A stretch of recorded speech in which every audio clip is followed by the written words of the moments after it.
যে যেখানে বসে আছেন, বেলপাতা কি কি বার তুলতে নাই জোরে বলুন। আপনারা জানেন সোমবার দিন তুলতে নাই, কীর্তনে শুনেছেন, কিন্তু আমি আপনার শিবপুরাণ থেকে পরিষ্কার করে বলে দেবো যে বেলপাতা কোন কোন দিন তুললে আপনার অপরাধ হয়ে যাচ্ছে আপনি বুঝতে পারছেন না। বেলপাতা চতুর্থীর দিনে কি তুলতে নাই, বেলপাতা অষ্টমীর দিনে তুলতে নাই, বেলপাতা নবমীর দিনে তুলতে নাই, বেলপাতা সোমবার দিন তুলতে নাই, বেলপাতা শিব চতুর্দশীর দিন তুলতে নাই, আর বেলপাতা সংক্রান্তির দিনে তুলতে নাই। খুব মাথায় রাখবেন কোন দিন বললাম, অষ্টমীর দিন, নবমীর দিন, চতুর্থীর দিন, সংক্রান্তির দিন, আর কোন দিন মায়েরা, কোন দিন, সোমবার দিন। তাহলে প্রশ্ন করবেন বেলপাতা যদি সেদিন তুলতে না পাবো তাহলে আগের দিন তোলা যাবে। আগের দিন তুলে আপনি জলে ভিজিয়ে রাখবেন, পরের দিন বাবা ভোলাকে দেবেন। এইবার বলে দিই, বাবা শিবের কথাটা বলি, শিব চতুর্দশী পালন করবেন। মায়েদের কাছে নিবেদন রইল, বাড়িতে শিবলিঙ্গ যদি থাকে তো ভালো, আর যদি না থাকে একটা শিবলিঙ্গ বাজার থেকে কিনবেন। শিব চতুর্দশীর দিনে আপনাদের এই কাজগুলো কর্তব্য। কেন, ভগবান নারায়ণ কি বলছে শাস্ত্রের দ্বারা, শিবপুরাণ থেকে এখনই বুঝতে পারবেন যে নারায়ণ বলছেন যে শিব পূজা করে সে সবচাইতে আমার প্রিয় হয়। যে শিব পূজা করে সে সবচাইতে, তাহলে ভগবান নারায়ণ যদি বলে যে শিব পূজা করে সবচাইতে প্রিয় হয়, তাহলে শিব পূজার কথা আপনাদের বলে দিয়ে যাই, সবাই শুনবেন।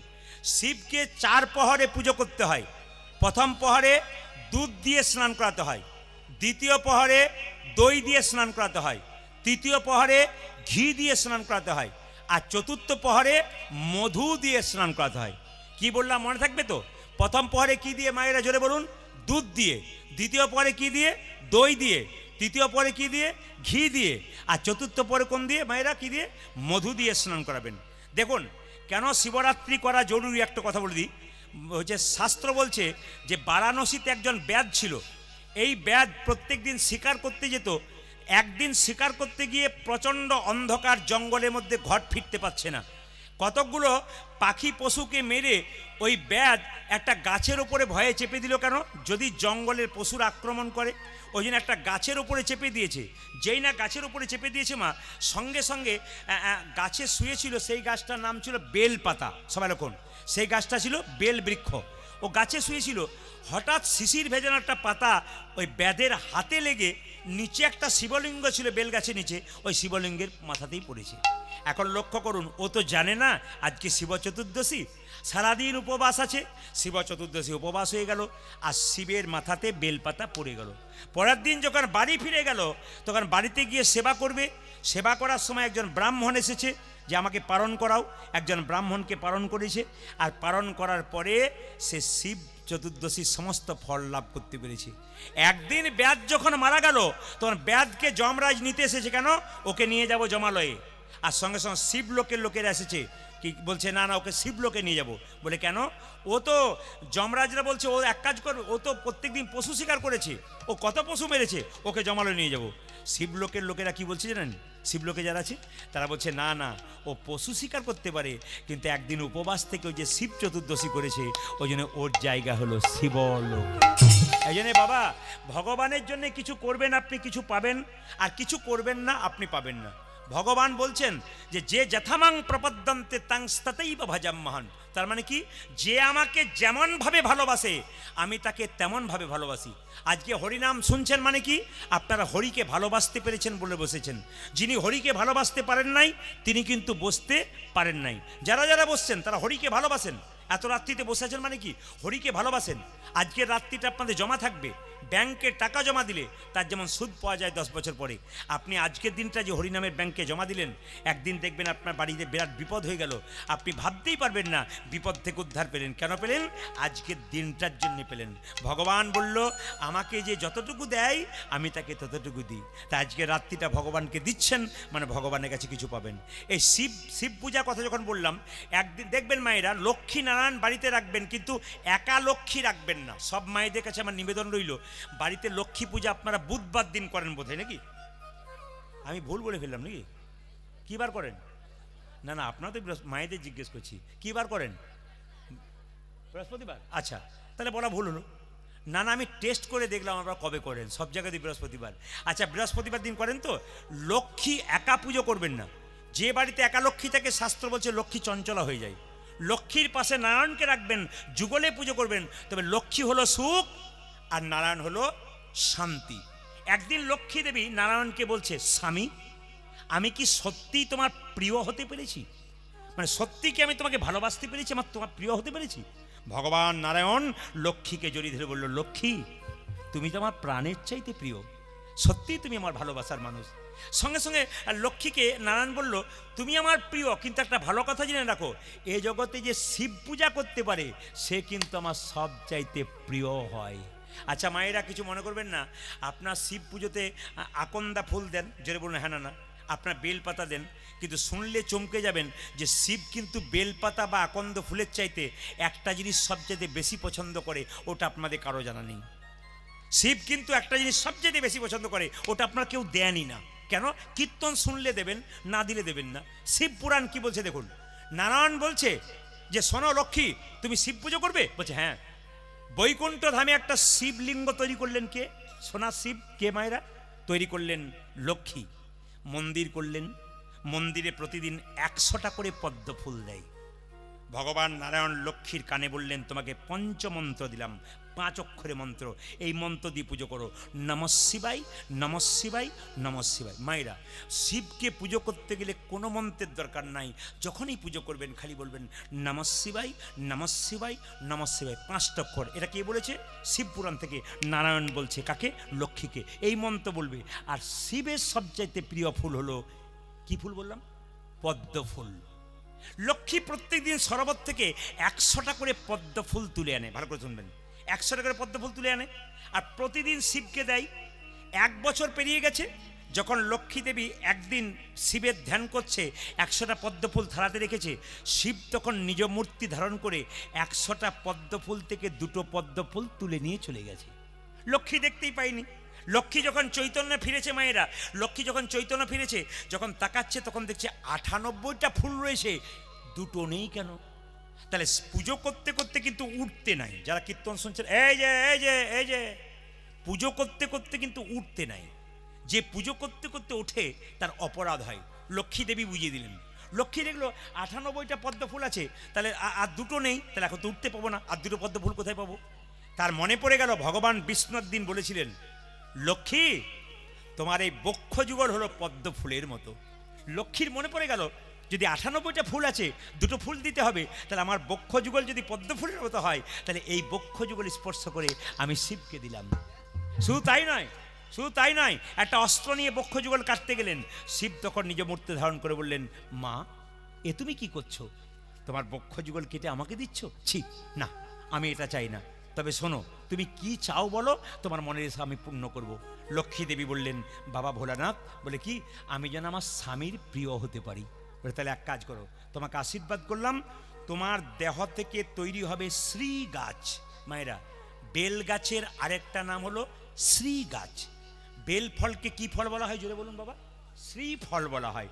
বলছে তোমার যে বেল ফল হবে ওটার নাম শ্রী ফল, আর তোমার যে পাতা হবে ওটার নাম হবে শ্রী পাতা, শ্রী পাতা।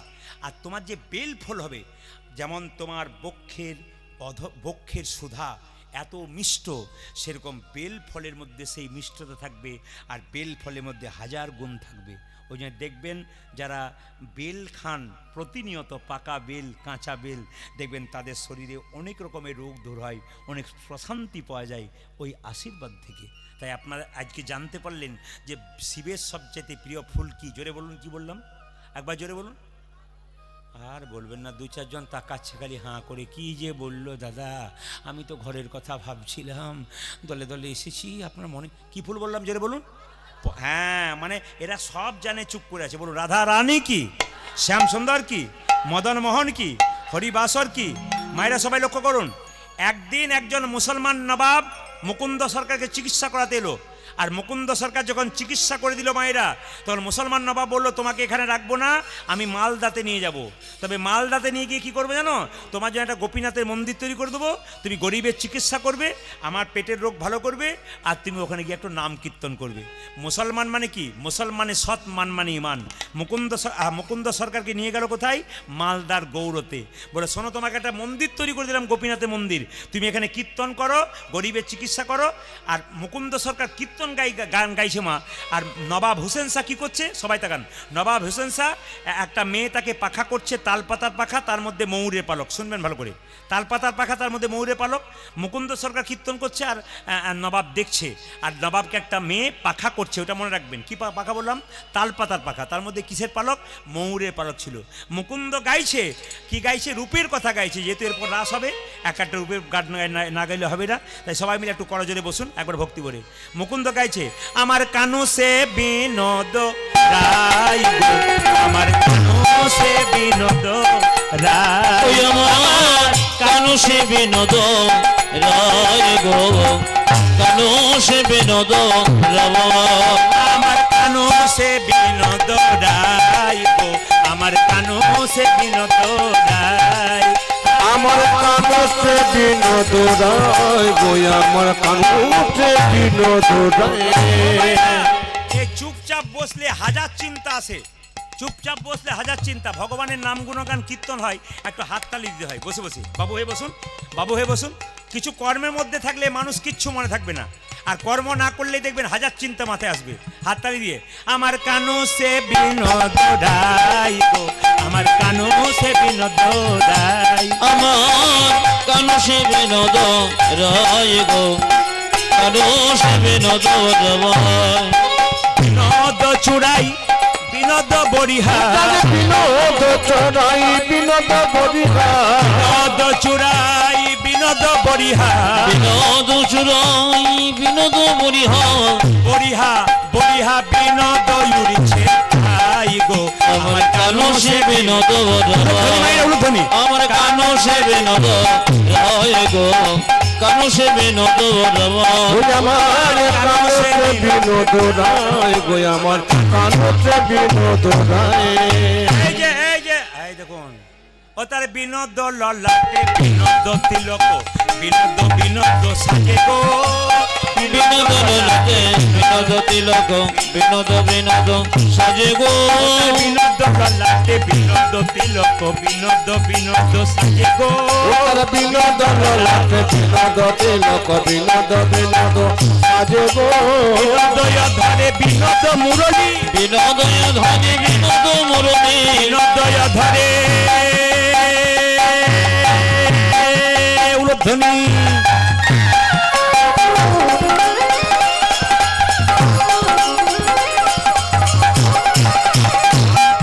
যে বিনোদ ধরে বিনোদ মুরলী, বিনোদয় ধরে বিনোদ মুরলী, বিনোদয় ধরে বিনোদ মুরলী, বিনোদ বিনোদ বাজে গো, আমার বিনোদ বিনোদ বাজে, আমার কানু সে বিনোদ রায় গো, আমার কানু সে বিনোদ রায়, যাকে কানসে বিনোদ রায়, কানসে বিনোদ রায়। বাবা জোরে বলুন, রাধা রানী কি, শ্যাম সুন্দর কি। আচ্ছা, একটা কথা আপনাদের বলে যায়, যারা কীর্তন শুনতে এসছেন জেনে নিতে পারবেন, যদি পুজো পাঠ করবেন, যে কোনো দান করবেন, যজ্ঞ করবেন, তখন মাথায় রাখতে হবে, তিলক যদি কপালে না নেন গোটা পুজোটাই বেকার। যে যেখানে বসে আছেন আবার মন দিয়ে শুনে নেবেন, কিছু জিনিস না জেনে করছেন বলে আপনাদের অপরাধ হচ্ছে, কিছু জিনিস না জেনে করছেন বলে ভুল হচ্ছে। শাস্ত্র পরিষ্কার করে বলছে, আপনি যখন ঘরে গোবিন্দের পুজো করবেন, লক্ষ্মী পুজো করবেন, একটা তিলক কিন্তু আপনাকে নিতে হবে।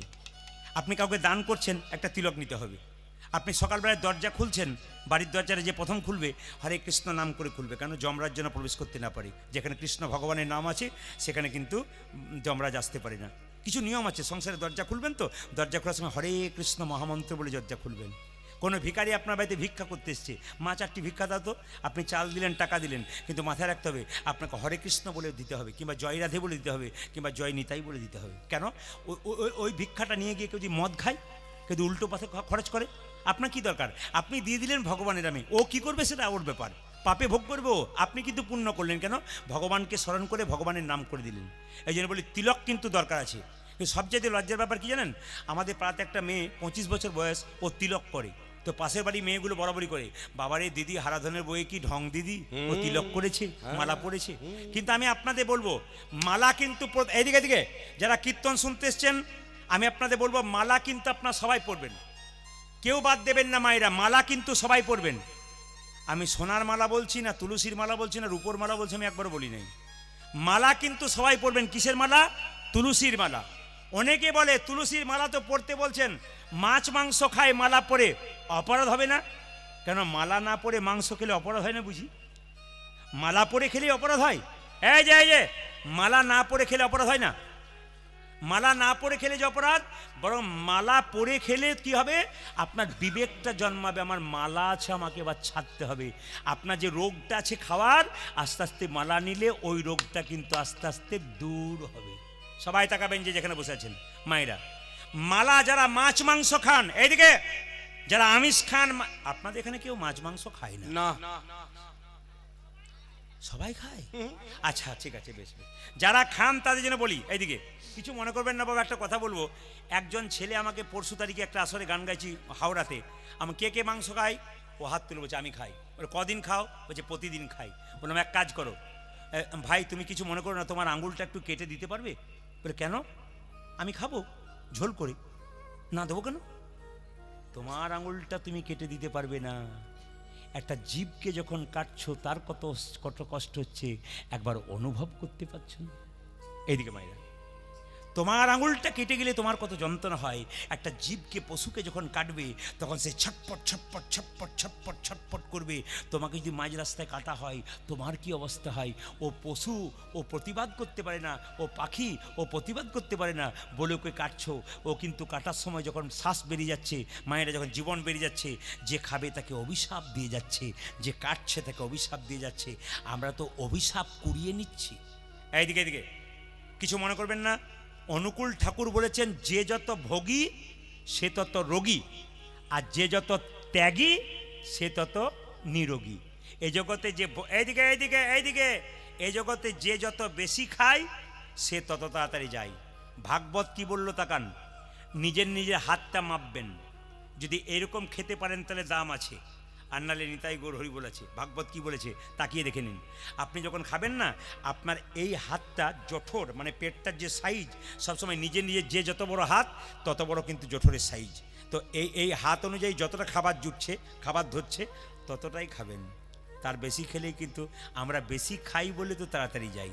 অনুকূল ঠাকুর বলেছে, যারা মাছ মাংস খায় তারা কলা গাছের মতো, হুড় হুড় করে বাড়ে, হুড় হুড় করে যায়।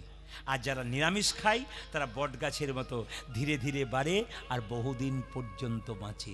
আপনাদের কাছে নিবেদন রইল, একজন সাধুকে একজন এখন একটু হাসি লাগছে, এখন দেখবো অনেকে হাসি লাগছে, বাবা তা বলে কি কাল ছেড়ে দেবো নাকি, কুটুম এসছে ছেড়ে দেবো, প্রত্যেক দিন খাবো, তুমি যতই বলো। না না, আপনি খাবেন, খান, কোনো ব্যাপার নাই, আমি বিচার করতে বললাম আপনি খাবেন কি না। আপনার আঙুলটা কেটে দেবেন কাউকে, তারপর খাবেন, দেখবেন। আপনাদের বারণ করছি না, কিন্তু আপনারা ধীরে ধীরে ছাড়বেন, চেষ্টা করবেন যতটা ছাড়তে পারেন, আপনাদের জীবন সুন্দর হবে বলে গেলাম। এবার আপনারা করবেন কি না করবেন আপনাদের বিচার রইল। এইদিকে মায়েরা, তাহলে বলছে যত বড় বড় বৈষ্ণব আছে, সাধু আছে, 100 বছর বাঁচছে, নিরামিষ খাই, অথচ শক্ত হয়ে আছে। কেন হয়ে আছে? বিখ্যাত হয়ে আছে কেন মায়েরা? কিছু ত্যাগ করতে পেরেছে। কিছু ত্যাগ করবেন না, তা যেমন বৃহস্পতিবার দিন খেতে নাই, জন্মাষ্টমীর দিনে খেতে নাই, দুর্গাষ্টমীর দিনে খেতে নাই, বিশেষ বিশেষ দিনগুলোতে, অমাবস্যার দিন, পূর্ণিমার দিন। এখন তো অনেকে জানে না কবে অমাবস্যা ওঠে, কবে পূর্ণিমা ওঠে, যেদিন পাচ্ছে চালিয়ে দিচ্ছে। সবচাইতে দুঃখের ব্যাপার, এগুলোকে মানবেন, জীবন সুন্দর হবে। সবাই লক্ষ্য করুন মায়েরা, তিলকের কথা যখন বললাম, এই 5টা আঙ্গুলে তিলক করা যায়, সবাই তাকে নিন। এই আঙ্গুলটার নাম কি? বৃদ্ধাঙ্গুষ্টি। এই আঙ্গুলটার নাম কি? তর্জনী। এই আঙ্গুলটার নাম কি? মধ্যমা। এই আঙ্গুলটার নাম কি? অনামিকা। এই আঙ্গুলটার নাম কি? কনিষ্ঠা। ধরুন মন্দিরে ব্রাহ্মণ পুজো করছে, ধরুন পুজো করছে, আপনি গিয়ে বললেন, বাবা একটা সিঁদুরে ফোঁটা দাও তো। যদি তিনি প্রকৃত ব্রাহ্মণ হন, তাহলে সিঁদুরে ফোঁটা কিন্তু আপনাকে এই আঙ্গুলে দেবে। সবাই তাকান। আপনি যদি তিলক করছেন, আপনাকে কেউ জিজ্ঞেস করলো, একটু তিলকের ফোঁটা দাও তো মা, তখন আপনি কোন আঙ্গুলে দেবেন? সবচাইতে নিয়ম হচ্ছে, শাস্ত্র বলছে এই আঙ্গুলে দেবেন। যদি এই আঙুল ছাড়া অন্য আঙুলে দেন তাহলে ভুল করছেন। আর কোন আঙুলে মায়েরা এই আঙুলটা কখন দেবেন? বলছে যদি আপনার বাড়িতে কেউ মারা গেছে, কিংবা পাশের বাড়িতে মারা গেছে, মৃত ব্যক্তির কপালে একটু তিলক দিতে হয়। আর তিলক যদি দিতে হয়, তবে মৃত ব্যক্তির কপালে সেই সময় তর্জনীতে দিতে হয়, এই আঙুলে। খুব মাথায় রাখবেন, এগুলো জেনে যাবেন, আপনাদের কাজে লাগেছে। আপনাকে কেউ বললো মারা গেছে গো, একটু কপালে তিলক করে দাও তো, আপনি জানতে পারলে ঠিক জায়গায় করলেন, নাহলে যদি ঠিক জায়গায় না করলেন কিন্তু উল্টো হয়ে গেল। এই আঙুলে কাকে করবেন? এই আঙ্গুলে কাকে করবেন মায়েরা? এই আঙ্গুলে নিজে তিলক করবেন। নিজে তিলক করা আঙ্গুল হচ্ছে মধ্যমা, আর এই আঙ্গুলে কাকে? ভগবান বিষ্ণুর চরণে এই আঙ্গুলে তিলক করবেন, গুরুদেবের চরণে এই আঙ্গুলে তিলক করবেন। আর এই আঙ্গুলে তিলক কাকে করবেন? ভাইয়ের কপালে দিলাম ফোঁটা, জমের দুয়ারে পড়ল কাটা, যমুনা দে জমকে ফোঁটা, আর আমি দিই আমার ভাইকে ফোঁটা। তাই আপনাদের কাছে নিবেদন রইল, প্রত্যেকটা আঙ্গুলের কিন্তু প্রত্যেক দেখবেন, এই আঙ্গুলটা ভগবান বিষ্ণুকে বাতাসা দেবেন, এই আঙ্গুলটা থাকবে, তুলসী পত্র দেবেন, এই আঙ্গুলটা থাকবে, ফুল দেবেন, এই আঙ্গুলটা থাকবে। এগুলো কিছু জেনে যেতে হয়, দেখবেন জীবনে লাভ আছে। তো তিলক কিন্তু প্রত্যেক, হ্যাঁ অনেকে বলবেন তিলক যে করব লোকে ঠাট্টা করবে, কিছু দরকার নেই। আপনাদের সহজ পদ্ধতি বলে দিই, শাস্ত্র বলছে এই যে আমাদের মতো তিলক করতে হবে তার প্রমাণ নেই মায়েরা, আমাদের মতো তিলক করবেন তার কোনো মানে নেই। যখন পুজো করছেন না, হাতে একটু জল নিয়ে নিলেন, জল নিয়ে কী করলেন, এই আঙ্গুলে করে যেমন আমরা তিলক করছি, যেমন তিলক করছি সেরকম একটা তিলক করে নিন, জল তিলক। এর নাকে ফোঁটা নিয়ে নিলেন, এখানে জল তিলক করে নিলেন, কেউ বুঝতেই পারলো না তিলক নিলেন, কিন্তু তিলক আপনার নেওয়া হয়ে গেল। আর মালার কথা যখন বললাম, প্রত্যেকটি হিন্দু জাতির প্রত্যেক কাছে নিবেদন রইল, আপনার মালা করবেন। যারা মাছ মাংস খান তারা মালাটা গলা থেকে ঝুলিয়ে পড়বেন, এদিকে যারা মাছ মাংস খান তারা মালাটা গলা থেকে এতটা ঝুলিয়ে পড়বেন, আর যারা নিরামিষ খান তারা যে গলা দিয়ে যেন কণ্ঠে লেগে থাকে। মালা ক প্যাঁচ পরবেন মায়েরা? মালা সবচাইতে ভালো 3 প্যাঁচ পরা, এইদিকে মালা সবচাইতে 3 প্যাঁচ পরা, যেমন আমাদের 2 প্যাঁচ আছে, 2 প্যাঁচটা সাধারণত সবাই পরতে পারে। 1 প্যাঁচ মালা কিন্তু কেউ কোনোদিন, আরে বাবা রে, 1 প্যাঁচ মালা কিন্তু কেউ কোনোদিন পরবেন না। ক প্যাঁচ বললাম? 2 প্যাঁচ, সবচাইতে ভালো কি 3 প্যাঁচ। সবাই লক্ষ্য করুন, মুকুন্দ সরকার গাইছে গানটা, আর কে দেখছে মায়েরা? নবাব দেখছে। ও তার বিনোদ গলায় বিনোদ মালা, বিনোদ বিনোদ দোলে, বিনোদ গলায় বিনোদ মালা, বিনোদ বিনোদ দোলে, বিনোদ গলায় বিনোদ মালা, বিনোদ বিনোদ দোলে, তার বিনোদ গলায় বিনোদ মালা, বিনোদ বিনোদ দোলে। কোন বিনোদিনী বিনোদ গাথুনি, কোন বিনোদিনী বিনোদ গাথুনি, কোন বিনোদিনী বিনোদ গাথুনি, কোন বিনোদিনী বিনোদ গাথুনি, গেথেছে বিনোদ ফুলে গো, গেথেছে বিনোদ ফুলে, আমার কানু সে বিনোদ রায় গো, কানু সে বিনোদ রায়। ও যাবে কানো সে বিনোদ রায়, কানো সে বিনোদ রায়। বিনোদ কোটিতে বিনোদ ধতি, বিনোদ বিনোদ সাজে গো, বিনোদ কোটিতে বিনোদ ধতি, বিনোদ বিনোদ সাজে গো, বিনোদ কোটিতে বিনোদ ধতি, বিনোদ বিনোদ সাজে গো, বিনোদ কোটিতে বিনোদ ধতে, বিনোদ বিনোদ সাজে গো।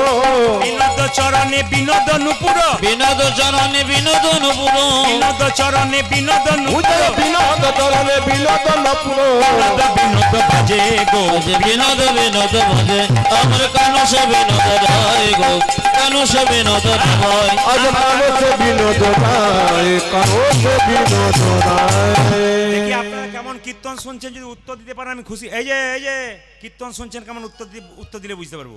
কি বলুন তো? আচ্ছা, মুকুন্দ সরকার যখন কীর্তন গান গাইছে, একটা মেয়ে তাকে পাখা করছিল, বলুন কিসের পাখা করছিল?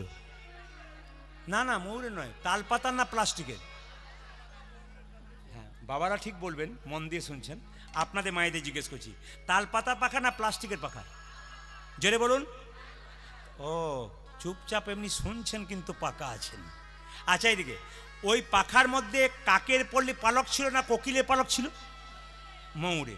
আচ্ছা, কিছু মনে করবেন না মায়েরা, ভগবান শ্রীকৃষ্ণের মাথায় কোন পাখির, বাবা এ তো সবাইকে ডেকে ডেকে নিমন্ত্রণ করে নিয়ে যাচ্ছে বাবা, একে একবার ডাকছে ওকে একবার ডাকছে, মানে সবাইকে তোলার দায়িত্ব নিয়েছে আর কি। আমি ওনাকে বলবো, যখন আপনি মারা যাবেন তখন এদেরকে বলবেন তুইও আমার সঙ্গে চল, দেখবেন কজন যায়। খালি একে ডাকছে ওকে ডাকছে, এইখানে একবার ওখানে একবার। রাধে রাধে। যেরকম রাধা রানী কি, শ্যামসুন্দর কি। একটা কথা জেনে রাখবেন, যদি কেউ হরিনাম শোনে আর যদি তাকে বারবার বাধা দেওয়া হয়, যিনি বাধা দিচ্ছেন তার মহাপাপের অধিকারী হতে হয়। বৈষ্ণব অপরাধ হতে, বিরাট বৈষ্ণব অপরাধ। কেন? কেউ যদি মন দিয়ে শোনে, কোনো মতে তাকে কোনো বাধা দিয়ে নেই। কেন? যার মন এখানে যুক্ত হয়ে গেছে তাকে একবারে তুলবেন না। যেমন অনেক দাদারা আছেন, কেমন চুপচাপ বসে শুনছেন, কেন? দু একজন হয়তো পারছেন না, সবাই বসে শুনছেন, মনকে বাধা দেবেন না। যেরকম রাধা রানী কি, শ্যামসুন্দর কি, মদন মোহন কি। আচ্ছা, ভগবান শ্রীকৃষ্ণ এত পাখির পালক থাকতে ময়ূরের পালকটা নিল কেন মা? কারো জানা আছে? বলবো না, বাদ দিয়ে দেবো। আচ্ছা, বলে দিই। আচ্ছা মায়েরা, রামচন্দ্র 14 বছরের জন্য বনবাসে গিয়েছিল। রাবণ যখন সীতাকে হরণ করেছিল, একটা পাখি বাধা দিয়েছিল। পাখিটার নাম কি? জোরে বলুন। ঈগল পাখি? গরুর পাখি? জোরে বলুন। হ্যাঁ, বাবারা তো জানেনি, আপনাদের বলছি কোন পাখি? জটায়ু পাখি। আচ্ছা, যখন বাধা দিতে গেল মা রাবণ, তখন ডানা কি করলো জোরে বলুন? কেটে দিল। এইদিকে রাবণ যখন ডানাটা কেটে দিল, এই দেখেন, যখনই কেটে দিল সঙ্গে সঙ্গে ছটপট ছটপট ছটপট ছটপট করছে। রামচন্দ্র এসে বলছে, এই যে জটায়ু, আমি আমার মাকে বাঁচাতে পারলাম না প্রভু, আমি অনেক চেষ্টা করলাম। জটায়ু, তোমাকে দেখে মনে হচ্ছে তুমি আর বাঁচবে না, তুমি মারা যাবে। জটায়ু বলল, প্রভু আমি যখন মারা যাব আমাকে আশীর্বাদ করো যেন জন্মে জন্মে তোমার সঙ্গ লাভ করতে পারি।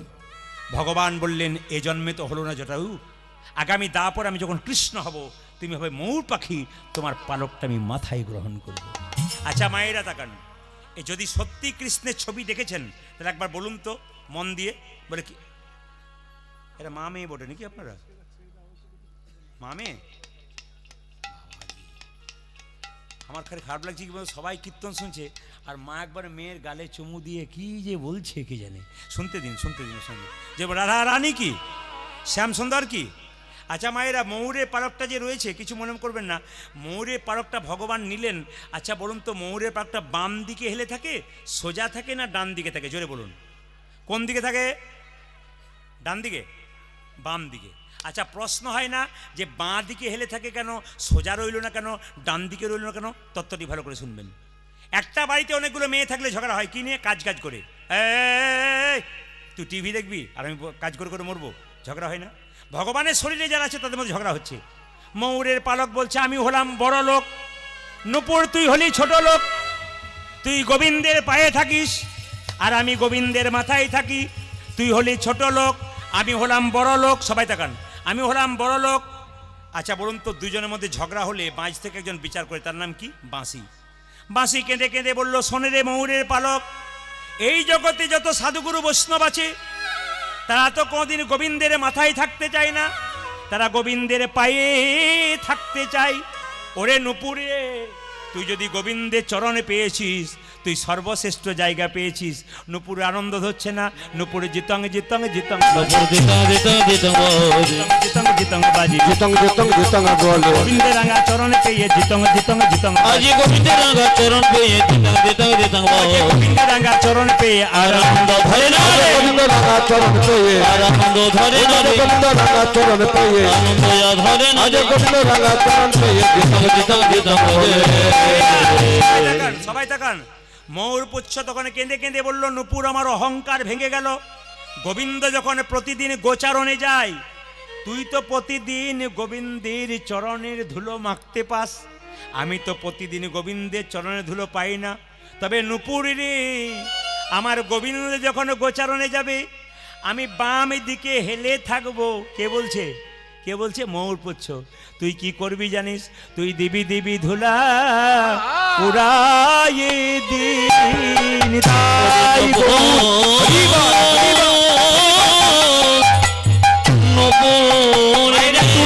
মায়েরা সবাই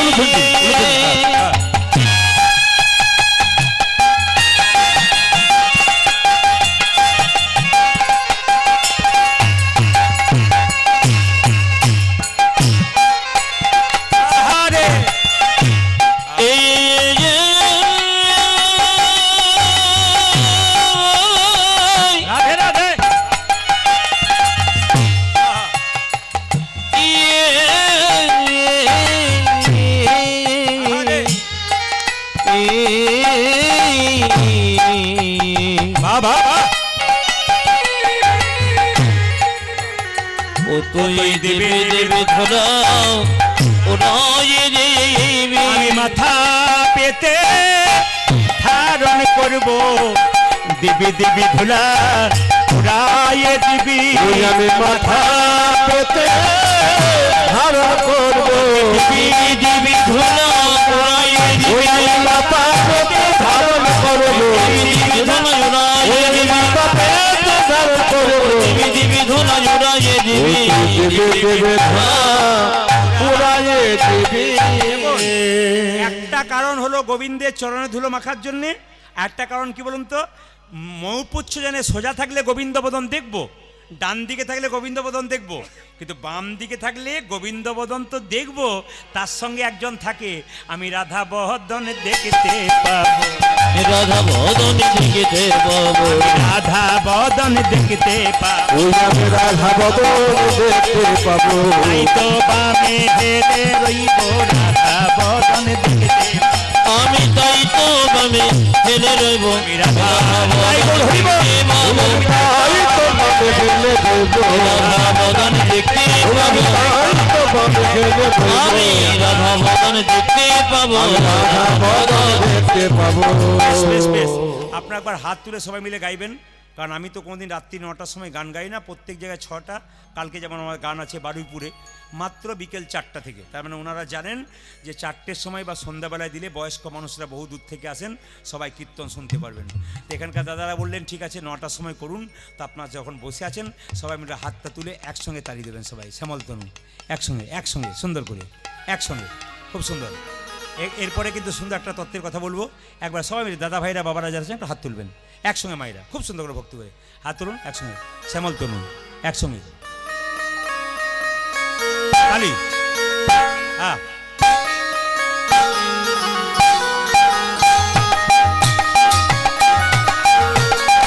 উলধ্বনি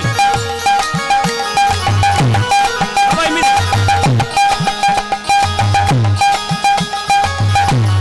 হরি বল।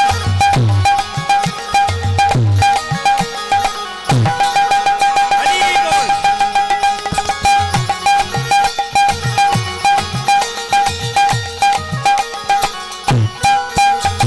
শ্যামল তনু যে হলো আবির লাল, আবির লাল হোলি খেলিছে আমার ব্রজের গোপাল। উলধ্বনি শ্যামল তনু যে হলো আবির তিল, আবির তিল হোলি খেলিছে আমার ব্রজের গোপাল। ভালো ভালো ভালো। এত দাঁড়ান দাঁড়ান, এত রাত্রিতে এত সুন্দর তালি, এত সুন্দর উলু, ধন্যবাদ জানালাম আপনাদেরকে। হাত তুলে শ্যামল তনু যে হলো আবিরেতে ডাল, আবিরেতে ডাল হোলি খেলিছে আমার ব্রজের গোপাল। শ্যামল তনু যে বড় আবিরে লাল, আবিরে লাল হোলি খেলিছে আমার ব্রজের গোপাল। যে সাথে লইয়ে শ্রীরাম সুদাম যত না রাখা, ওহো সাথী লই সাথী লই, সাথী লই শ্রীরাম সদাম যত না রাখো। তবে আপনারা কিছু মনে করবেন না, আমার যতগুলো আসর আপনারা ইউটিউবের মাধ্যমে দেখবেন ক্যামেরাতে, প্রতিটি আসরে মোটামুটি 30 থেকে 35-40 হাজার মানুষ হয় প্রতিটি আসরে। আজকে আমি খুব আনন্দিত, কেন বলুন তো, এত কম সংখ্যক ভক্ত নিয়ে আমি এতদিন কীর্তন গান গাইছি, এত কম সংখ্যক ভক্ত নিয়ে আমি কোনোদিন গাইনি। কালকে ক্যামেরাম্যানরা বোধহয় কোথায় ছিল, ছিল সোনাখালীতে, হ্যাঁ এরা দেখেছে একবার আসর পরিপূর্ণ থই থই করছে, কত ভক্ত জায়গা পায়নি, অত বড় আসর প্রচুর লোক ঢুকতে পারেনি, পালিয়ে গেছে। কিন্তু আপনার রাত্রি 9টার সময় করছেন, শুনছেন। এই দিকে দেখান, একটা জিনিস দেখলাম কি জানেন, 2-4 জনকে দেখতে পাচ্ছি এখানে শ্রোতা কিন্তু দেখলাম, এইদিকে এইদিকে এইদিকে বলে 40,000 শ্রোতা দেখেন, 10,000 দেখেন, 20,000 দেখেন, এখানে কি শ্রোতা দেখলেন? এখানে শ্রোতা 3 রকম দেখলাম। একটি শ্রোতা কারা? যারা মন দিয়ে কীর্তন শুনছে তারা শ্রোতা, এইদিকে যারা মন দিয়ে কীর্তন শুনছে তারা শ্রোতা। আর শ্রোতা কে বলুন তো? একজনের কানে একজন ফুসফুস দিচ্ছে, কটা বাজছে দেখি তো, আর বাড়ির মেয়েরা তো আসতেই পারছে না, কারণ বলুন তো, ও তো বাড়িতে কাল সকালে আবার লোকজন থাকবে, তাই রান্নাবান্না করতে অনেক ব্যাপার আছে, একটা। আবার 3-4 জন বন্ধু কীর্তন শুনতে এসছে, চল প্রদীপ পালকে দেখে আসি, ও তো দেখলো 3 জনকে নিয়ে গেলো শ্রোতা। এখানে ওটা কম আছে, অন্য জায়গায় 2 জায়গায় থাকে। আর সৌতা কারা বলুন তো? আমাদের শ্যামল তনু যে হলো আবির, এরকম পার্টি যে আপনাদের নাই সেটা বললে হবে না, কারণ বাবারা বুঝতে পারছেন না, আপনারা তো বসে আছেন ডান দিকে, আপনারাও বুঝতে পারছেন না, কিন্তু আমি তো সব দিকে তাকাচ্ছি, 2-4 জনকে দেখতে পাচ্ছি শ্যামল তনু যে হলো, আমি তখন বুঝতে পারছি পার্টি রয়েছে।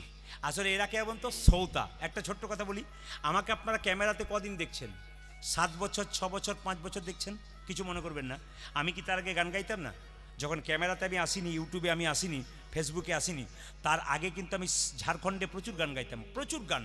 ঝাড়খণ্ডে প্রচুর গান হয়, অসম্ভব আসর হয়, দেখলে মাথা খারাপ, এত আসর হয়, বাড়ি বাড়ি আসর হয়, 4 দিন করে গান করাই, এক ব্যক্তি একাই। কোনো মাস্টারমশাই 10,000 লোকের সেবা করাচ্ছে, কিন্তু একজনই কীর্তন করাচ্ছে। অবাক হয়ে যাবেন, ঝাড়খণ্ডে প্রচুর গান হয়। তো এক জায়গায় আমি কীর্তন করতে যাই, প্রতি বছর যাই রামনবমীর দিনে, মায়ের সবাই এরকম। তো ওখানে 4 দিন করে কীর্তন হয়, আমি 2 দিন থাকি। তো এই বছর কীর্তন করতে জবাব দিয়েছি। গত বছর গিয়েছিলাম, তো দেখতে পাচ্ছি মায়েরা একজন বয়স্ক লোক 4টা থেকে 7টা রামায়ণ পাঠ করবে, আর 7টার পরে আমার কীর্তন হবে। সবাই তাকান, 7টার পর আমার কীর্তন, আর 4টা থেকে 7টা রামায়ণ পাঠ হবে। তো আমাকে কমিটি বলছে, প্রদীপবাবু একজন বয়স্ক লোক রামায়ণ পাঠ করবে, দেখবেন কত জ্ঞানী। বললাম তাহলে এক কাজ করি, যেখানে দেখিবে ছাই উড়াইয়া দেখো তাই, পাইলেও পাইতো অমূল্য রতন পাইতে পারো। তা আমি দেখলাম আচ্ছা ঠিক আছে, যদি কিছু পাইতো পাবো। আমি বসে শুনছি মায়েরা 4টা থেকে 7টা, অনেক মেয়েরা কীর্তন রামায়ণ পাঠ শুনতে আসছে, আমি চেয়ারে বসে আছি। দেখছি একজন বুড়ি মাকে একজন নাতনি আঙ্গুলে ধরে নিয়ে এলো, এইদিকে আঙ্গুলে ধরে নিয়ে এলো। রামায়ণ শুরু হলো, বুড়িমা পা লম্বা করলো। রামায়ণ শেষ হলো, বুড়িমা গা লম্বা করলো। আমার কীর্তন শুরু হলো, বুড়িমা নাক ডাকতে শুরু করলো। পাটি দলে আছে, নাক ডাকতে শুরু। কীর্তন যখন শেষ হয়ে গেছে মায়েরা, সবাই যখন উঠছে, তখন নাতনি বলছে ঠাকুমাকে, ঠাকুমা ওঠো। বলে আরম্ভ হইল, বলে আজ আর হবে না, কাল হবে, চলো। সবাই চলে গেল। মায়েরা কিছু মনে করবেন না, কুঞ্জ বর্ণনের পরে সকালবেলা আমাকে এসে বলছে, বাবা প্রদীপ তোর কীর্তনের বলি হারি যাই। এমন কেন, তুমি তো ঘুমোচ্ছিলে, কেমন বুঝেছো? বলছে তোর কীর্তনে খুব মজা আছে। বললাম বুঝলাম না, কি মজা? বলছে বাড়িতে আমার ছেলেরা আমাকে খুব ভালোবাসে, এত গরম 3টে করে ঘুমের ট্যাবলেট দেয়, 2টো করে ফ্যান দেয়, ঘুমই আসে না।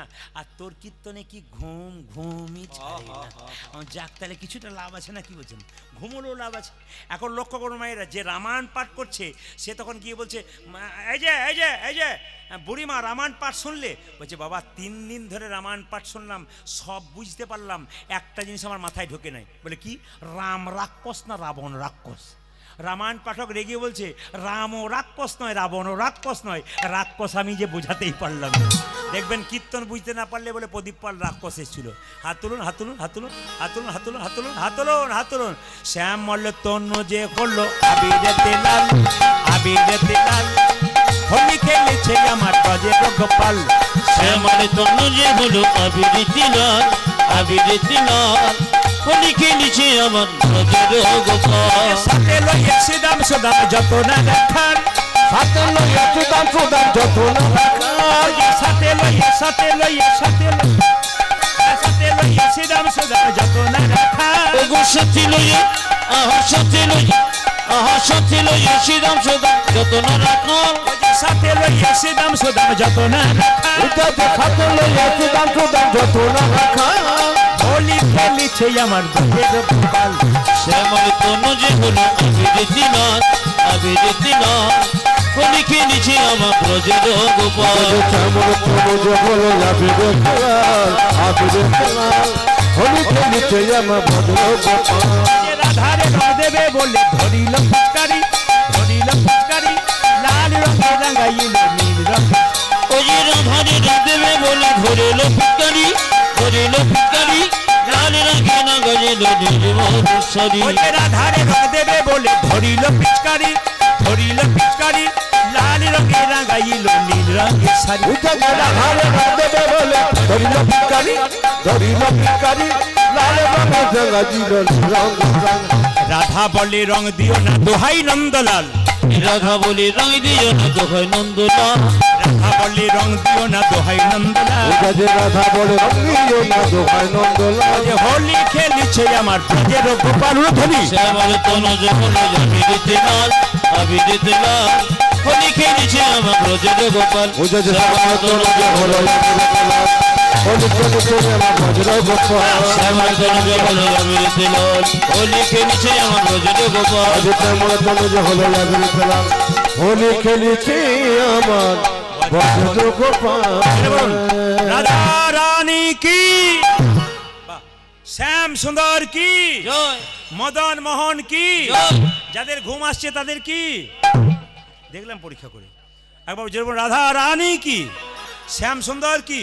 বাবা যারা জ্ঞানী মানুষ এসছেন একবার মন দিয়ে শুনবেন। টাকার ওপরে একজন মহাপুরুষের ছবি থাকে, মহাপুরুষটার নাম কি? জোরে বলুন। টাকার ওপরে একজন মহাপুরুষের ছবি থাকে, নামটা কি? মহাত্মা গান্ধী। আচ্ছা, ওনাকে শুধু ছবিতে দেখছেন, ওনার গুণ শুনেছেন? উনি কত বড় পণ্ডিত, কত বড় জ্ঞানী, কত বড় স্বাস্থ্যকার একবার দেখেছেন? সবাই তাকান। যাকে দেখছেন টাকার ওপরে যার ছবি, মহাত্মা গান্ধী, উনি সকালবেলায় ঘুম থেকে উঠে স্নান করে গীতা পড়তেন। এইদিকে এইদিকে এইদিকে ও মায়েরা, বিশ্ববিখ্যাত ক্রিকেটার বিরাট কোহলি এবং তার স্ত্রী এত টাকার মালিক, দেশে দেশে তাদের বাড়ি আছে, কয়েক হাজার কোটি টাকার মালিক। সেই দুটো মানুষ বৃন্দাবনে প্রেমানন্দ মহারাজের চরণে পড়ে আছে।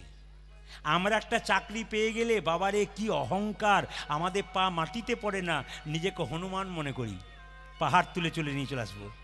সবাই লক্ষ্য করুন, যে যেখানে বসে আছেন মায়েরা একটু অনুভব করবেন, অনুষ্কা কত টাকার মালিক, রোহিত শর্মা ক্রিকেটার কত টাকার মালিক, অমিতাভ বচ্চন, এমনকি কয়েকদিন আগে দেখলাম কে কুমার শানু, তার কাছে গিয়ে মাথা নত করে বসে আছে। তারা জানতে পেরেছে টাকা পয়সাটা বড় কথা নয়, ভগবত সেবাটা বড় কথা, গোবিন্দের চরণটা বড় কথা।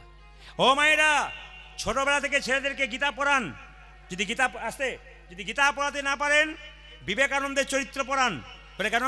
বিবেকানন্দ কি চরিত্র শুনবেন আপনারা? বিবেকানন্দ বলছেন, a lamp does not burn without oil, so a man can not live without God.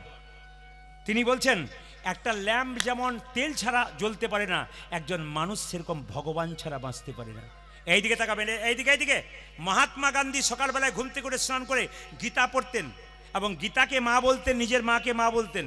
তিনি যখন এলাহাবাদ কোর্টে ব্যারিস্টার ছিলেন, তিনি শুধুমাত্র গীতাটাকে হাতে নিয়ে বলতেন, প্রভু আমাকে সম্পদ দিও না, আমাকে বিপদ দাও।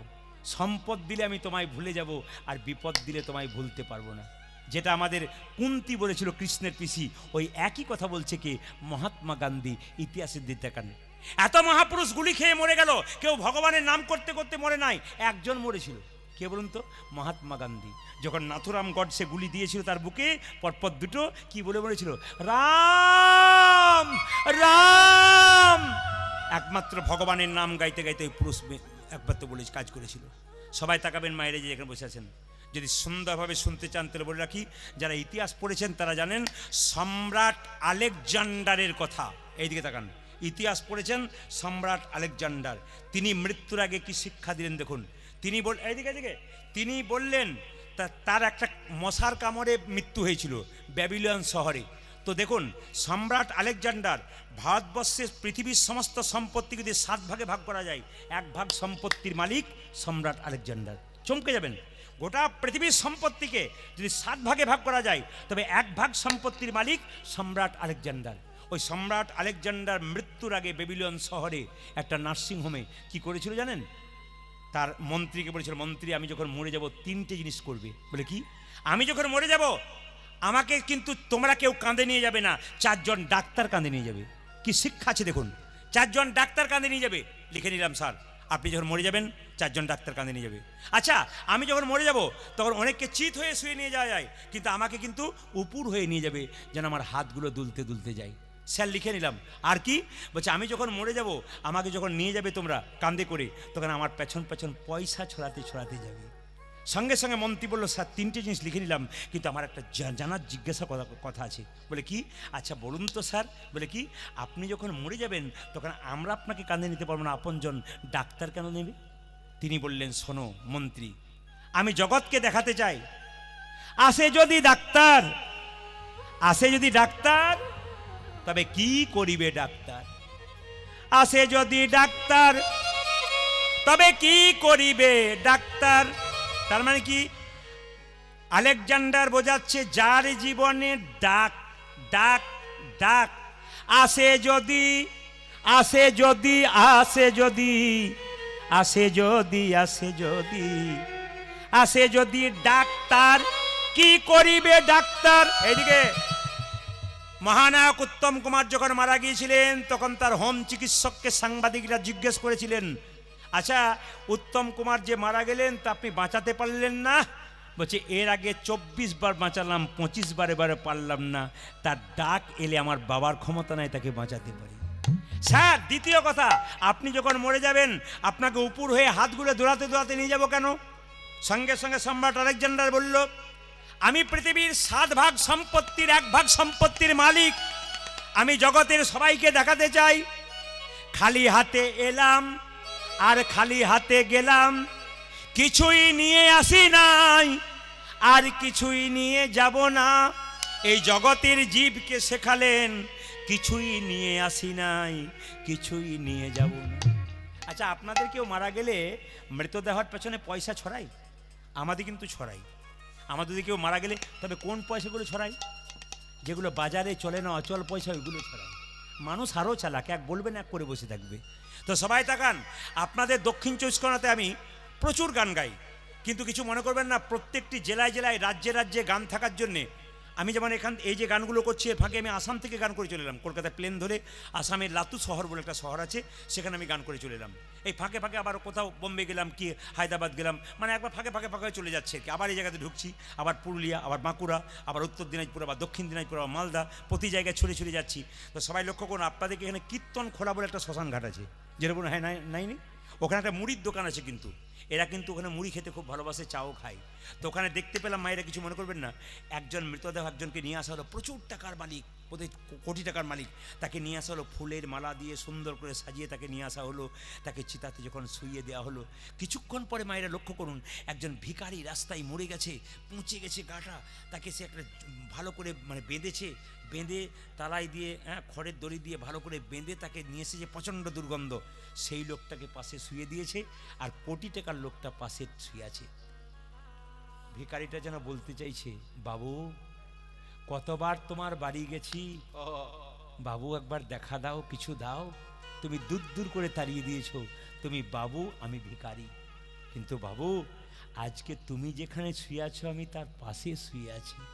ওগো বাবু গো, জগতের মানুষকে শিখিয়ে দাও। বলে কি, আসার সময় তুমি যেমন এসছিলে আমি তেমন এসছিলাম, যাবার সময় তুমি যেমন যাচ্ছ আমি তেমন যাচ্ছি, মাঝখানে শুধু তুমি বড়লোক আর আমি ভিখারি। ও মায়েরা, এ সংসারে কেউ কারো নয় গো। যতক্ষণ তোমার দেহে প্রাণ, ততক্ষণ ভালোবাসাবাসি। প্রাণ যখন শেষ হয়ে যাবে, আর কেউ ভালোবাসবে না। যে ব্যক্তি রাস্তায় অ্যাক্সিডেন্ট হয়ে মরে গেছে, তাকে বাড়ির ভেতরে এনে আর ঢোকানো হবে না, তাকে বাড়ির দরজা থেকে কিন্তু বলহরি করে দেবে। দেখবেন যে লোকটা মরে গেছে, তাকে তাকিয়ে দেখবেন মায়েরা, যে লোকটা মরে গেছে তাকে দেখবেন মৃত্যুর সময় তার বিছানাটা সঙ্গে দিয়ে দেবে, তার গায়ের চাদরটা সঙ্গে দিয়ে দেবে, তার গায়ের জামাটা সঙ্গে দেবে। কিন্তু সারা জীবন যে এত টাকা রোজগার করলো, 1 টাকাও সঙ্গে দেবে না। সারা জীবন কষ্ট করে একটা সোনার মালা করেছে, ওটা বাক্সের ভেতরে ঢুকিয়ে রেখেছে, যাবার সময় দিচ্ছে না। তোমার এত কষ্টের ধন দিচ্ছে না, তোমার অঙ্গেরগুলো দিচ্ছে কেন? তোমারগুলো পড়লে রোগ হতে পারে, তোমাকে দেখে ভয় হচ্ছে, তাই তোমাকে সঙ্গে করে এগুলো দিয়ে দিচ্ছে। তাহলে কি সংসার করবেন না? সংসারের কর্তব্য কর্ম করবেন, কিন্তু আসল কর্তব্য আপনারা ভুলবেন না। ও মায়েরা, কেউ যদি মারা যায়, আপনার স্বামী 10 দিনের জন্য বাইরে গেছে, আপনি চিন্তা করছেন এখনো ফিরল না কেন। স্বামী যখন ফিরল, আদর করলেন, যত্ন করলেন, ছপ্পর খাটে শোয়ালেন, ভালো খাবার খাওয়ালেন। কিন্তু স্বামীর দেহ থেকে যেদিন প্রাণবায়ুটা বেরিয়ে গেল, আর আদর করবেন? পাড়ার লোককে ডেকে বলবেন, মরাটা বাস মরা হয়ে যাবে, এবার তাকে নামিয়ে এনে বাঁশের মাচা তৈরি করে ছেঁড়া তালাই দিয়ে খড়ের দড়িয়ে বেঁধে দেবেন। শুধু তাই নয় মায়েরা, শেষের দিনে শুধু তাই নয় মায়েরা, সবাই তাকান, একটা প্যারেক গেড়ে দেবেন। কেন? ভূত দোষ পেয়ে যাবে বলে। ভাঙা বালতিতে গোবর জল ঘুরে দেবেন। কেন? যদি দোষ পেয়ে যায়। এই তো সংসার। পশ্চিমবাংলায় একজন বিখ্যাত বাউল শিল্পী বলল, যতই আমার কর, ওরে শেষের দিনে সেজন বিনে ও হরি পারতি যখন হবে রে নিতাই। হরি বল হরি বল। শেষ দিনে সেজন বিনে হরি পরি কি হবে রাধে রাধে। শেষ দিনে সেজন বিনে কেউ বা কাটে ঝাড়ে রোবা,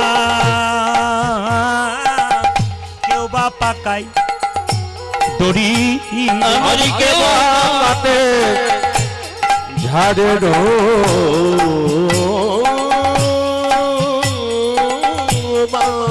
হরি বল হরি বল।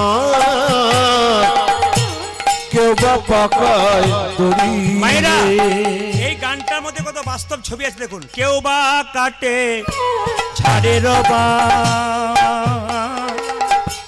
বা পাকায় দড়ি রে। আমার কেউ কাটে ঝাড়ের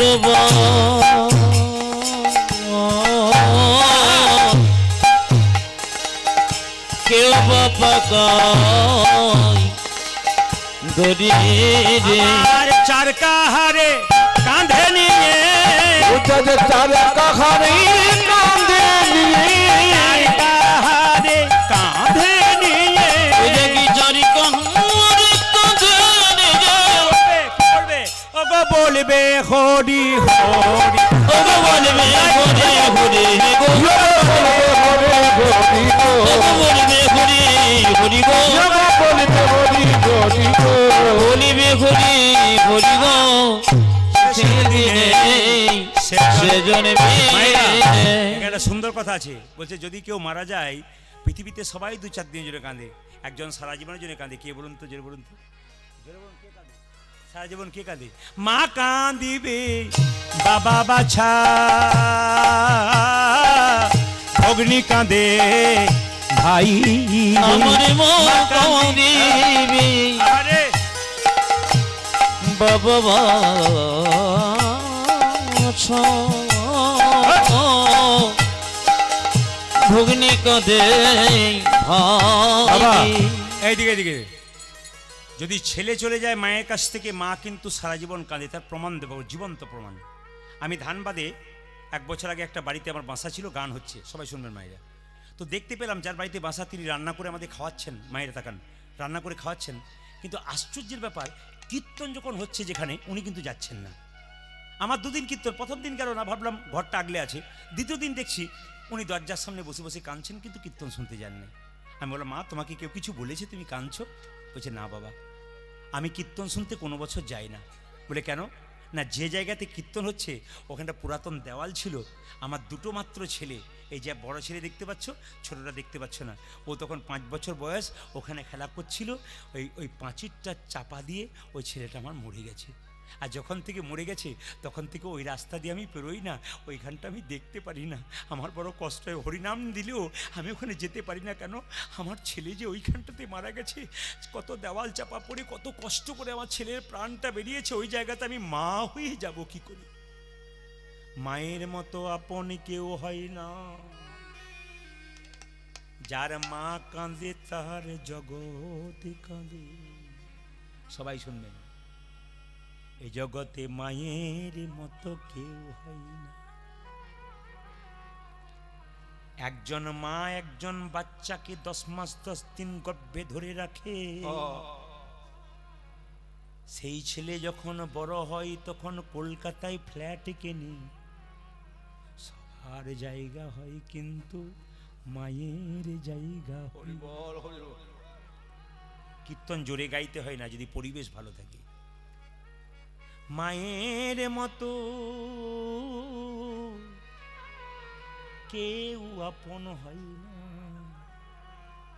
বাবার মতো কেউ আপন হয় না। বাবা হলো বাড়ির ছাদ, মা হলো খুঁটি। এই দুজন যেদিন চলে যাবে সেই দিন বুঝবে সংসারে আপন বলতে কেউ নাই। মায়েরা, শুনলে চমকে যাবেন, যে যেখানে বসে আছেন, এরই নাম বাবা আর এরই নাম মা। মা বড় মিথ্যেবাদী গো, মা বড় মিথ্যেবাদী। বলে, প্রদীপ বাবু মাকে মিথ্যেবাদী বললেন কেন? সব মারাই প্রায় মিথ্যেবাদী। কেন? বাড়িতে সবাইকে ভালো ভালো খাবার খাইয়ে দেয়, শেষে ছেলে জিজ্ঞেস করে, মা তুমি খাওনি?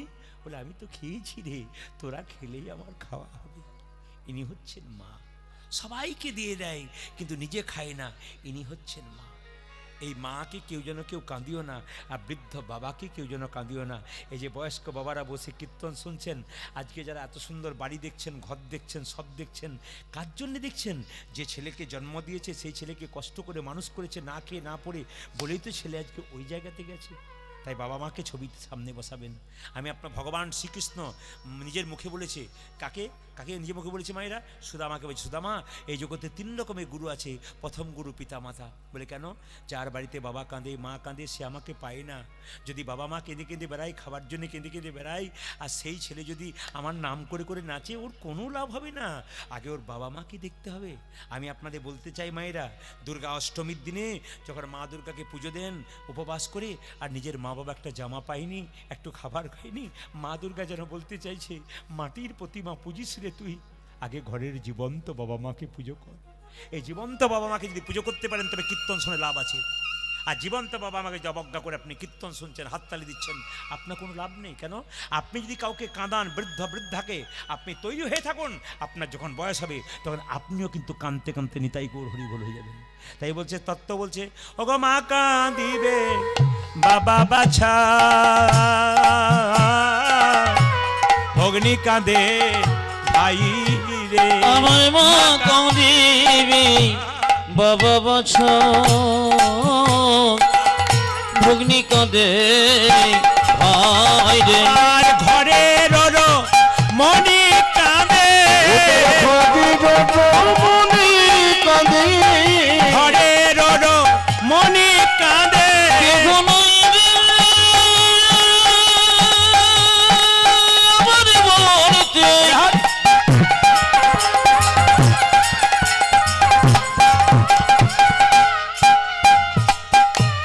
এই সংসারে আমার বলিতে আর কেহ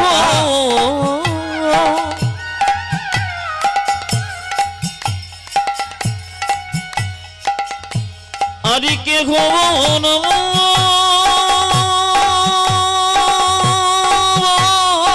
হরি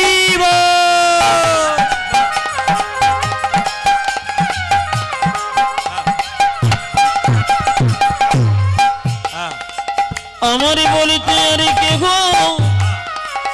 না বাবা।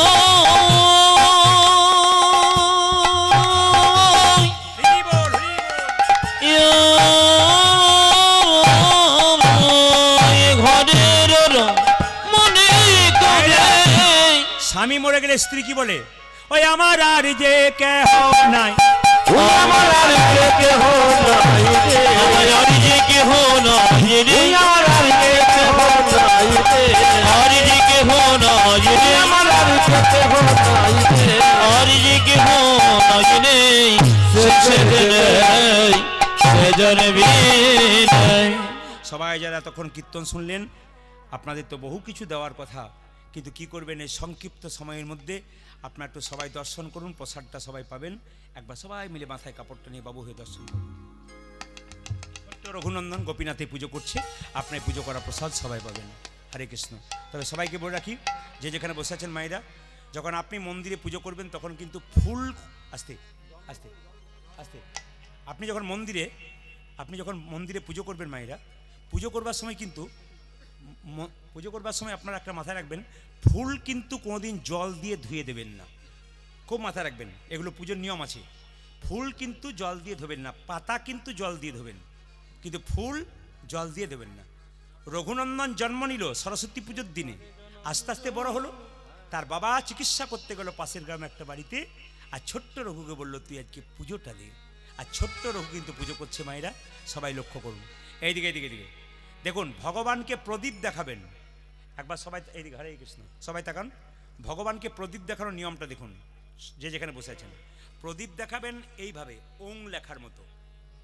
এই যে আরতি করে কি না, আরতির নিয়ম আছে কিন্তু, শাস্ত্রকাররা বুঝিয়ে দিয়েছে কিভাবে। যখন আপনি প্রদীপ দেখাবেন ভগবানকে, এরকম ওং লেখার মতো এরকম এরকম দেখিয়ে দেবেন না, কিন্তু সবাই তাকান। প্রদীপ যখন ভগবানকে দেখাবেন এরকম করে ওকে দেখিয়ে দেয়, এরকম দেখাবেন না, কীরকম ওং লেখা না, ওং ওং বাংলাতে, এইরকম ওং। এইটা হচ্ছে প্রদীপ দেখানোর আসল নিয়ম। আপনি ধূপকাঠি দেখাচ্ছেন ভগবানকে, ধূপকাঠি কিন্তু ভগবানকে এরকম ওং লেখার মতো দেখাতে হয়, এমনি এমনি করে নয়, কিন্তু ওং লেখার মতো দেখাতে হয়। শাস্ত্রকাররা পরিষ্কার করে বলেছে, নিয়মে করবেন তো ভালো। ভগবানকে যখন প্রদীপটা দিচ্ছেন, যখন তেলের প্রদীপ দেবেন তখন ভগবানের ডান দিকে দেবেন, আর যখন ঘিয়ের প্রদীপ দেবেন ভগবানের বাঁ দিকে দেবেন। শঙ্খ কিন্তু মন্দিরে বাজাবেন, কিন্তু 4 বার বাজাবেন, তিনবার বাজাবেন। কেন? ব্রহ্মাকে উদ্দেশ্য করে, মহেশ্বরকে উদ্দেশ্য করে, বিষ্ণুকে উদ্দেশ্য করে। আর শঙ্খ 4 বার বাজালে কী হয় মা? ওষুধদেরকে আহ্বান করা হয়। ওই জন্য ভুল করে 4 বার বাজাবেন না। শঙ্খ বাড়িতে দুটো রাখবেন, একটা জলশঙ্খ, একটা বাদ্যশঙ্খ। যে শঙ্খটা বাজানো হয় ওটা এঁঠো করে, ওটা কিন্তু মন্দিরে একবার ভেতরে গোবিন্দের সামনে রাখতে নাই, একটু সরে রাখতে হয়। আর যেটা জলশঙ্খ, যার ভেতরে জল ভরে গোবিন্দকে স্নান করানো হয়, ওই জলশঙ্খটা একবার গোবিন্দের সামনে রাখতে হয়।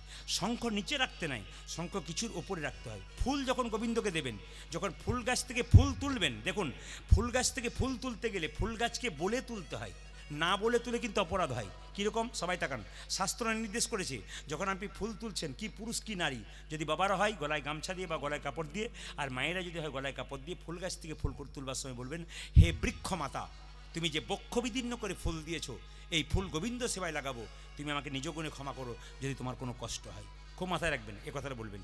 যদি এই কথাটা বলতে না পারেন তাহলে প্রণাম করবেন আর হরে কৃষ্ণ মহামন্ত্র বলবেন, কানে হাত দিয়ে ফুলটা তুলবেন। কেন? ফুল গাছকে বলে তুলতে হয়, নাহলে কিন্তু অপরাধ করা হয়। 2 শুনে রাখবেন। ধরুন কারো ফুল গাছ ভোরবেলাতে আপনি রাস্তা দিয়ে যাচ্ছেন, কারো ফুল গাছে ফুল ধরেছে, আপনি না বলে নিয়ে গেলেন, নিয়ে গোবিন্দ সেবা করলেন, গোটাটা কিন্তু বেকার হয়ে গেল, বরং পা ফুল আপনার। কেন? যার ফুল তাকে বলে নিয়ে যেতে হয়, না বলে কিন্তু ফুল তুলতে নাই। খুব মাথায় রাখবেন। শ্মশান ঘাটে বড় ফুল গাছ, সুন্দর দেখতে ফুল, ওই ফুল দেবেন না। নোংরা জায়গায় ফুল গাছ হয়েছে কিন্তু ফুলটা খুব সুন্দর, ওটা গোবিন্দ সেবায় দেবেন না।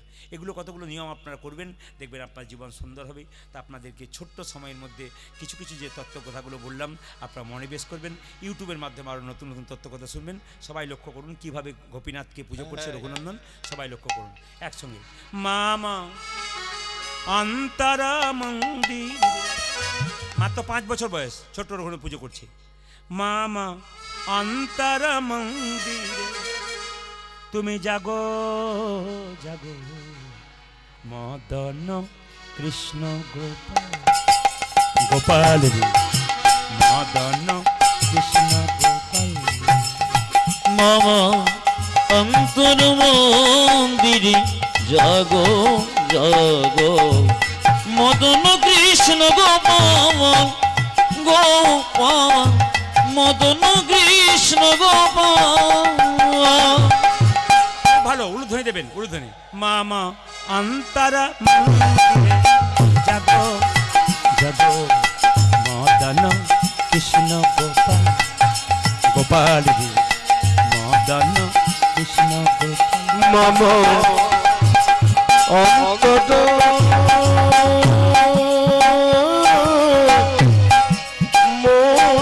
মন্দিরে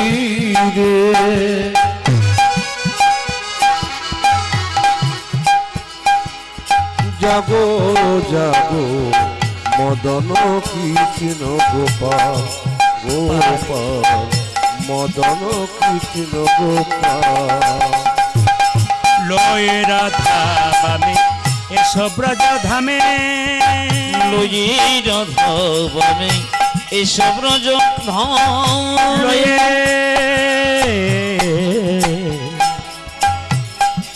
লয়ে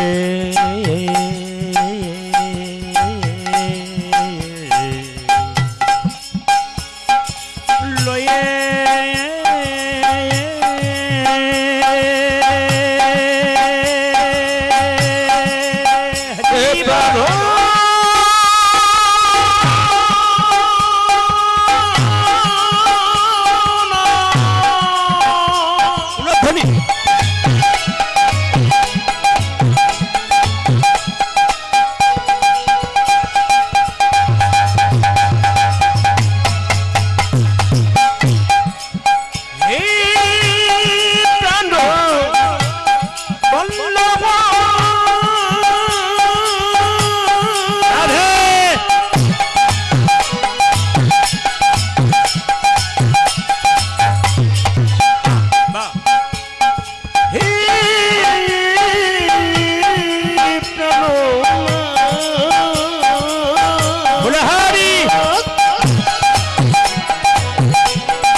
নব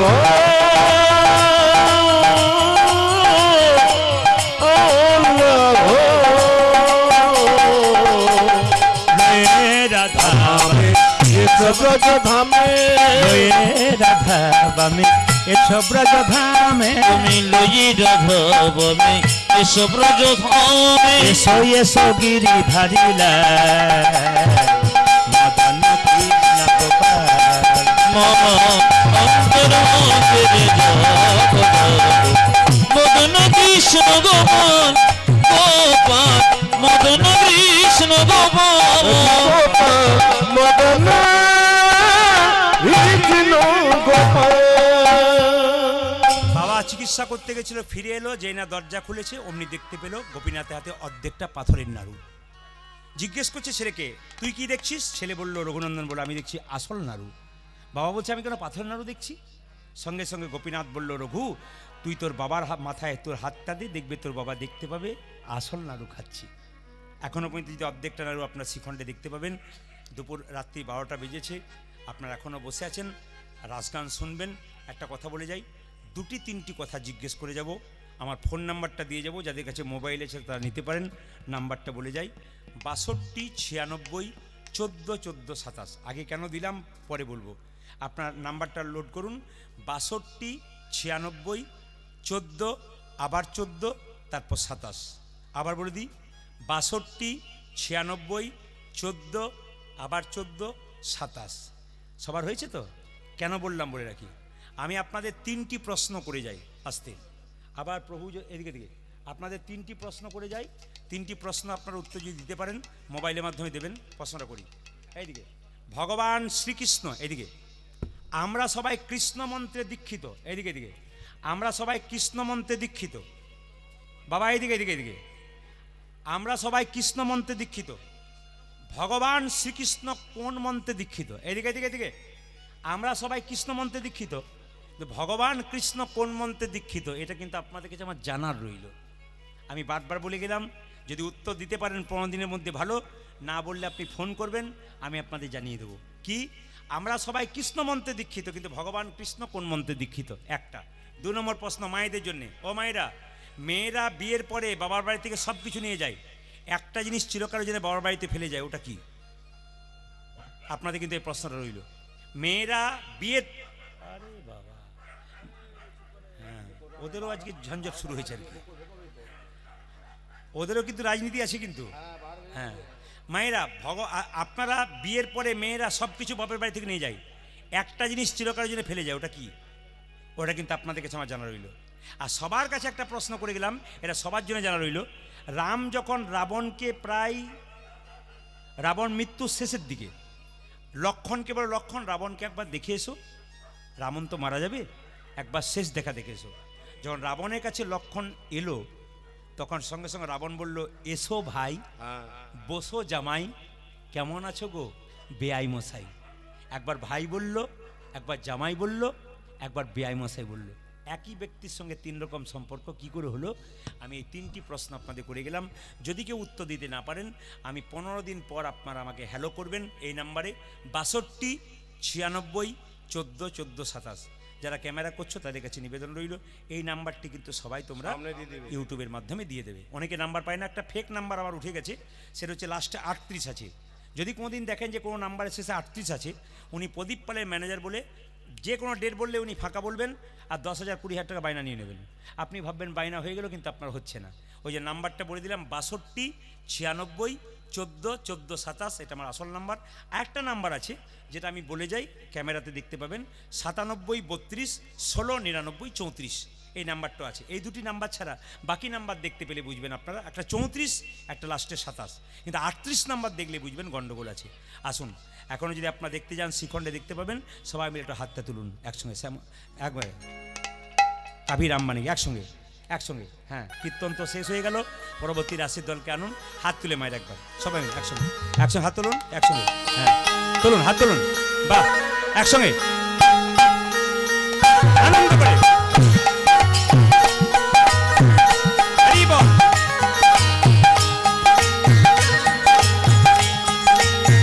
উলধ্বনি।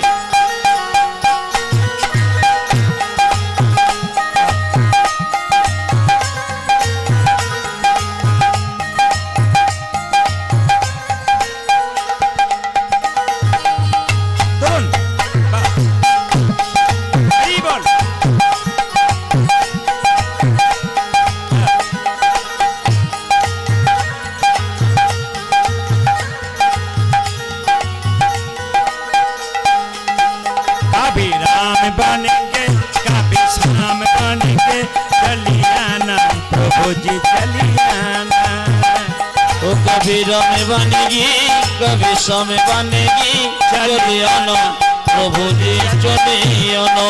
আপনারা রাসের শিল্পী রাস গান শ্রবণ করুন চলে আসছে আর দাদাকে বলবো রাস গানের শিল্পী নিয়ে আসুন মিল হয়ে যাচ্ছে कभी राम बनेंगे कभी शाम बनेंगे चलियाना प्रभु जी चलियाना वो कभी राम बनेगी कभी हम बनेगी चले आना प्रभु जी चले आना।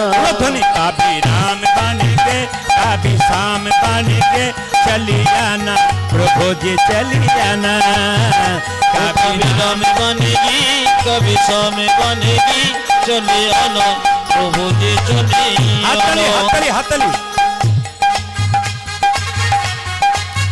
हरि बोल हाँ, हाँ।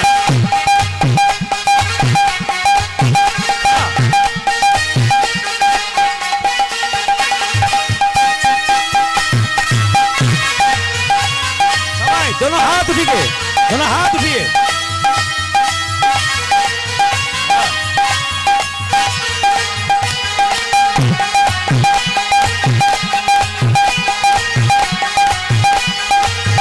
हरि बोल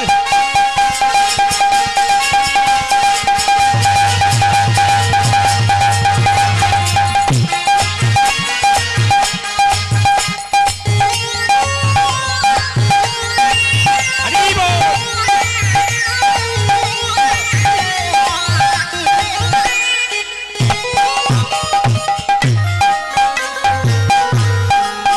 कभी राम रूप में चलियाना ओ कभी राम रूप में चले आना कभी राम रूप में चलियाना वो कभी राम रूप में चले आना।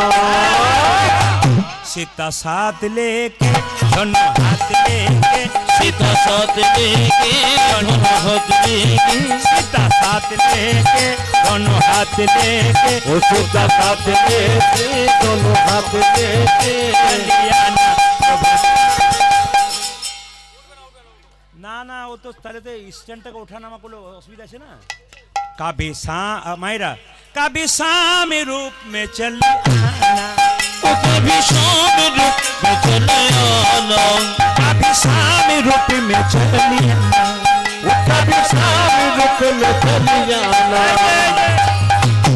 राधा साथ लेके मुरली हाथ लेके राधा साथ लेके मुरली हाथ लेके राधा साथ लेके मुरली हाथ लेके वो राधा साथ लेके मुरली हाथ लेके चलियाना प्रभु जी चलियाना उलझनी ओ कभी राम बनेगी कभी शाम बनेगी चले आना प्रभु जी चले आना। कभी राम बनेगी कभी शाम बनेगी चले आना प्रभु जी चले आना। चले आना प्रभु जी चले आना चले आना प्रभु जी चले आना। चले आना प्रभु जी चले आना। वो चले आना